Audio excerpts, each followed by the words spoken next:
நம்முடைய பிதாவாகிய தேவனாலும் கர்த்தராகிய இயேசு கிறிஸ்துவினால் உங்களுக்கு கிருபையும் சமாதானம் பெறுவதாக.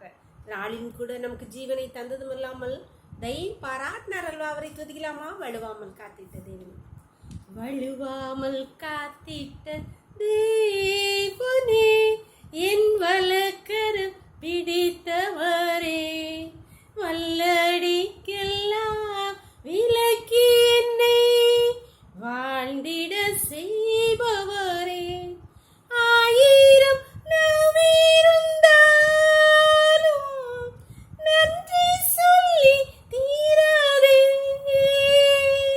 வாழ்நாளெல்லாம் உம்மை பாட வார்த்தைகளும் போதாதே, நான் உள்ளளவும் துதிப்பேன் உன்னத இயேசுவை, என் மேலும் கண்ணை வைத்து உம் வார்த்தைகள் தினமும் தந்து நடத்தின அன்பை நினைக்கையில் என் உள்ளம் நீரையுதே, உம் அன்பா நீரையுதே, ஆயிரம் நவீருந்தாலும்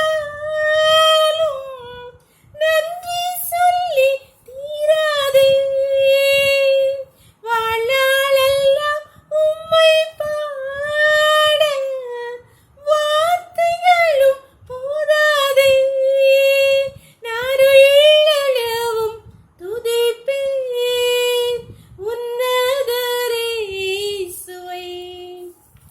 ஒரு வேத பகுதி வாசிக்கலாமா? எஸ்ரா 6வது அதிகாரம் வசனங்கள் 21, 22.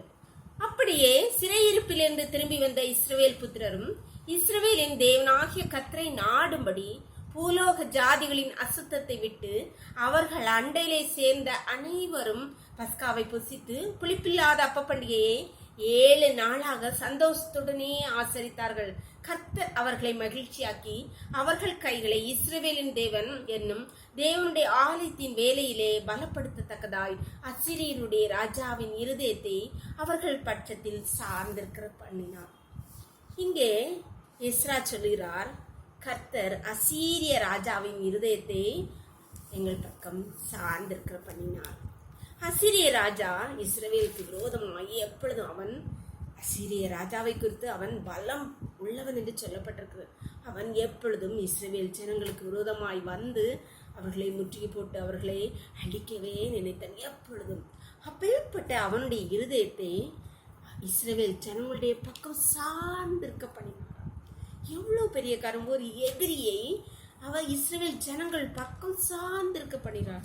அன்பான தேவனுடைய பிள்ளைகளே, எப்பொழுது அவர்கள் புளிப்பில்லாத அப்ப பண்டிகை 7 நாளாகவும் அவருடைய குறைவுகள் எல்லாவற்றையும் அவர்களை விட்டு விலக்கி கர்த்தருடைய பண்டிகையை சந்தோஷத்தோடு உத்தமத்தோடு ஆசரித்த போது கர்த்தர் அசீரிய ராஜாவின் இருதயத்தை அவர்கள் பக்கம் சார்ந்திருக்க பண்ணினார். அன்பானவர்களே, நாம் நம்முடைய ஆலயத்துக்கு அடுத்த காரியங்களிலே கர்த்தருக்கு அடுத்த காரியங்களை நாம் எப்பொழுது சந்தோஷமாய் ஆலயத்துக்கு போகிறோமா, இல்லை கடமைக்காக போகிறோமா, சந்தோஷமாக அவருக்கு அடுத்த காரியங்களை செய்கிறோமா, இல்லாவிட்டால் ஏனோ தானோ என்று செய்யணுமே மற்றவர்களுக்காக செய்கிறோமா?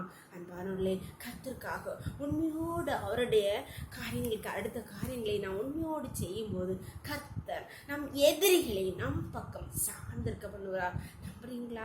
கர்த்தர் நிச்சயமாய் அவருக்கு அடுத்த காரியங்களை அவரை குறித்த காரியங்களை சந்தோஷமாய் செய்கிறார்கள். உங்கள் எதிரிகளை உங்கள் பக்கம் சார்ந்திருக்கிற பண்ணி உங்களுக்கு வெற்றியை தருவார். ஜெபம் பண்ணலாமா? எங்களை நேசிக்கிற எங்களை அன்பின் தகப்பனே, தர்மியான நாளை கூட எங்களுக்கு ஈவாய் தந்தீங்களேப்பா. இந்த நாளின் காலை முதல் இம்மட்டும் உம்முடைய தயவுள்ள கரம் உங்கள் கிருபங்களை தாங்கினதே தகப்பனே. இப்பொழுதும் அடியாளோடு இணைந்திருக்கிற ஒவ்வொரு பிள்ளைகளும் கருத்திலே தெரியுமாப்பா. உமக்கு அடுத்த காரியங்களே, உண்மை தேடுகிற காரியத்திலே உண்மையோடு சந்தோஷமாமே தேடி ஆராதிக்கிற ஒவ்வொரு பிள்ளைகளுக்கு விரோதமாக இருக்கிற சத்துருக்களை அவர்கள் பக்கம் நீர் சார்ந்திருக்க பண்ணுவீராக. கர்த்தாவே, அவர்களுக்கு வெற்றியை கட்டளை தருவீராக. உங்களுடைய கருத்திலே ஒவ்வொருவரையும் தாழ்த்தி தருகிறோம். இந்த இரவுக்குள்ளே மூடி மறைச்சுக்கோங்கப்பா. சகல துதியும் கனமும் வல்லமையும் பலன் ஞானமும் தேவாதி தேவன் ஒருவருக்கே செலுத்துகிறோம். இயேசுவின் 3 ஜெபங்கள் நல்ல தந்தையே, ஆமென். God bless you. கர்த்தர் உங்களை ஆசீர்வதிப்பாராக. ஆமென்.